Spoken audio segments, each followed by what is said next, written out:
ಅವ್ರು ಇವತ್ತು ಏನಾದರೂ ನಾವು ಒಪ್ಕೊಳ್ಳೇಬೇಕು ಅನ್ನೋದಾದ್ರೆ ನಾವು ಕಾಂಗ್ರೆಸ್ ಪಕ್ಷನೇ ಒಪ್ಕೊಳ್ಬೇಕಾಗತ್ತೆ. ಈ ಬಿಜೆಪಿ ಪಕ್ಷ ಅನ್ನತ್ತಂದ್ರೆ ಯಾವುದೇ ಕಾರಣಕ್ಕೂ ನಾವು ಉದ್ಧಾರ ಆಗ್ತೀವಿ ಅಥವಾ ಈ ದೇಶ ಉದ್ಧಾರ ಆಗುತ್ತೆ ಅನ್ನೋದೆಲ್ಲ ಕನಸಿನ ಮಾತು. ಕಾಂಗ್ರೆಸ್ ಪಕ್ಷದ ಮೇಲೆ ಬಹಳ ಅಭಿಮಾನ ಇದೆ. ಎಲ್ಲ ಹಿಂದುಳಿದ ಶೋಷಿತ ಜನಾಂಗದವರು ಇವತ್ತು ಏನಾದರೂ ನಾವು ಒಪ್ಕೊಳ್ಳೇಬೇಕು ಅನ್ನೋದಾದ್ರೆ ನಾವು ಕಾಂಗ್ರೆಸ್ ಪಕ್ಷನೇ ಒಪ್ಕೊಳ್ಬೇಕಾಗತ್ತೆ. ಈ ಬಾರಿ ಹೆಚ್ಚಿನ ಸಂಖ್ಯೆಯಲ್ಲಿ ನಾವು ಲೋಕಸಭೆಗೆ ಸಾಕಷ್ಟು ಎಂಪಿಗಳು ಕಾಂಗ್ರೆಸ್ ಕಡೆಯಿಂದನೇ ಹೋಗ್ತಾರೆ. ಆಮೇಲೆ ಕಾಂಗ್ರೆಸ್ ಆಡಳಿತನೇ ನಡೆಯುತ್ತೆ ಕೇಂದ್ರದಲ್ಲಿ ಅಂತ ನಾವಾದರೂ, ಯಾಕಂದರೆ ಎಲ್ಲ ಜನಾಂಗ 10 ವರ್ಷದಲ್ಲಿ ಇವ್ರ ಆಡಳಿತ ಎಲ್ಲ ನೋಡಾಗಿದೆ. ಈ ಆಡಳಿತದಲ್ಲಿ ಅವ್ರು ಏನೇನು ಕೊಡುಗೆಗಳು ಕೊಟ್ಟಿದ್ದಾರೆ ಅಂತ ಜನಾಂಗಕ್ಕೆ ಗೊತ್ತಾಗಿದೆ. ಆಮೇಲೆ ನಮ್ಮ ರಾಜ್ಯದವರಾದರೂ ಎಲ್ಲ ತಿಳ್ಕೊಳ್ಬೇಕಾಗುತ್ತೆ. ಎಲ್ಲ ಶೋಷಿತ ವರ್ಗದವರಾಗಲಿ, ಬಡವರಾಗಲಿ, ದಲಿತರು, ದೀನ ದಲಿತರು ಎಲ್ಲರೂ ಪ್ರತಿಯೊಬ್ಬರು ತಿಳ್ಕೊಬೇಕಾಗತ್ತೆ. ಇವತ್ತು ನಾವು ಅಶೋಕ್ ಲಾಲ್ನ ಇಟ್ಕೊಂಡು ನಾವು ಯಾವುದೇ ದೇಶನ ಉದ್ಧಾರ ಆಗುತ್ತೆ ಅನ್ನೋದೆಲ್ಲ ನಾವು ಕನಸಲ್ಲಿ ಕಾಣಬೇಕಾಗತ್ತೆ. ಯಾಕಂದರೆ ಈಗಾಗಲೇ ನಮ್ಮ ಅಣ್ಣಂದಿರೊಬ್ಬರು ಹೇಳಿದ್ರು, ಈಗ ಜನ್ಧನ್ ಖಾತೆ ಸಾಕಷ್ಟು ಮಹಿಳೆಯರು ಕೂಡ ಝೀರೋ ಬ್ಯಾಲೆನ್ಸಲ್ಲಿ ಖಾತೆನ ತೆರೆದ್ರು. ಆದರೆ ಆ ಖಾತೆಗೆ ಇವತ್ತವರೆಗೂ ₹1 ಬರಲಿಲ್ಲ. ಪಾಪ ಆ ಜನ ಹೋಗಿ ಅವ್ರ ಖಾತೆ ನೋಡೋದೇ ಆಗುತ್ತೆ.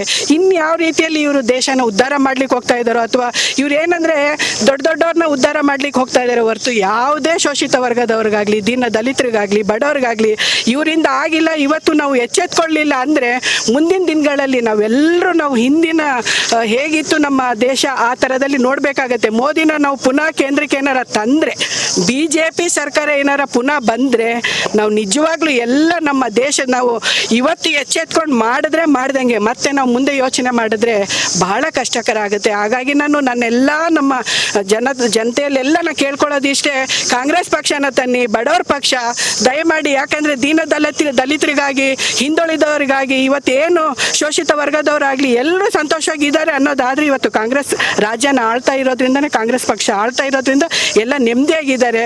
ಈ BJP ಪಕ್ಷ ಅನ್ನತ್ತಂದ್ರೆ ಯಾವುದೇ ಕಾರಣಕ್ಕೂ ನಾವು ಉದ್ಧಾರ ಆಗ್ತೀವಿ ಅಥವಾ ಈ ದೇಶ ಉದ್ಧಾರ ಆಗುತ್ತೆ ಅನ್ನೋದೆಲ್ಲ ಕನಸಿನ ಮಾತು. ಖಂಡಿತ ನಾನು ಹೇಳ್ತೀನಲ್ಲ, ಈಗ ಏನಿದು ಈ ಪಂಚ ಗ್ಯಾರಂಟಿಗಳು 5 ಗ್ಯಾರಂಟಿಗಳನ್ನ ಕೊಟ್ಟರು, ಖಂಡಿತ ಎಷ್ಟು ಮಹಿಳೆಯರುಗಳಿಗೆ ಇದು ಏನೋ ಕಾಣದೇ ಇರೋರು, ತಿಳಿದೇ ಇರೋರು ಒಂದೆರಡು ಮಾತಾಡ್ಬೋದು ಅಷ್ಟೇನೆ. ಆದರೆ ಇದರಿಂದ ಬಹಳ ಉಪಯುಕ್ತ ಆಗಿದೆ. ಯಾಕಂದರೆ ಸಾಕಷ್ಟು ಜನ ಹಸ್ತು ಮಲಗಿರುವಂಥವ್ರು ಇದ್ದಾರೆ. ಇವತ್ತು 2,000 ಖಾತೆಗೆ ಹೋಗ್ತಾ ಇದೆ ನೋಡಿ. ಆ 2,000ದಲ್ಲೂ ತಿಂಗಳಿಗೆ ಅವರು ಆ ಸಂಸಾರನ ನಿಭಾಯಿಸುವಂಥ ಒಂದು ಶಕ್ತಿ, ನಾರಿ ಶಕ್ತಿನ ಕೈಗೆ ಕೊಟ್ಟಿದೆ ನಮ್ಮ ರಾಜ್ಯ ಸರ್ಕಾರ, ನಮ್ಮ ಕಾಂಗ್ರೆಸ್ ಸರ್ಕಾರ ನಾರಿಯರಿಗೆಲ್ರಿಗೂ ಶಕ್ತಿ ತುಂಬಿದೆ.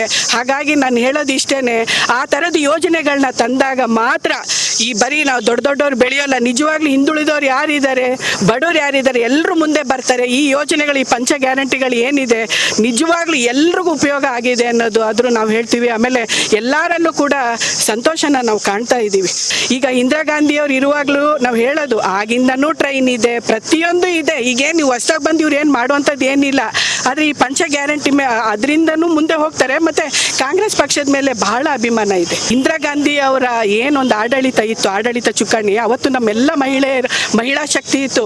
ಇವತ್ತು ನಾವು ಅದೇ ಇಂದಿರಾ ಗಾಂಧಿನ ನೆನ್ಕೊಂಡು ನಮ್ಮ ಕಾಂಗ್ರೆಸ್ ಪಕ್ಷನ ನಾವು ಬೆಳೆಸುವಂಥ ನಿಟ್ಟಿನಲ್ಲಿ ಪ್ರತಿ ದೇಶಾದ್ಯಂತ ಎಲ್ಲರೂ ಕೂಡ ಒಲವು ಮೂಡಿಸಿದ್ದಾರೆ. ಖಂಡಿತ ಈ ಬಾರಿ ನಮ್ಮ ಕಾಂಗ್ರೆಸ್ ಬಂದೇ ಬರುತ್ತೆ. ಕೇಂದ್ರದಲ್ಲೂ ಕೂಡ ರಾಜ್ಯದಲ್ಲೂ ಕೂಡ ಆಡಳಿತ ನಾವು ಖಂಡಿತ ಮಾಡೇ ಮಾಡ್ತೀವಿ ಅನ್ನೋದಾದರೂ ಈ ಮುಖೇನ ನಾನು ಹೇಳಲಿಕ್ಕೆ ಬಯಸ್ತೀನಿ.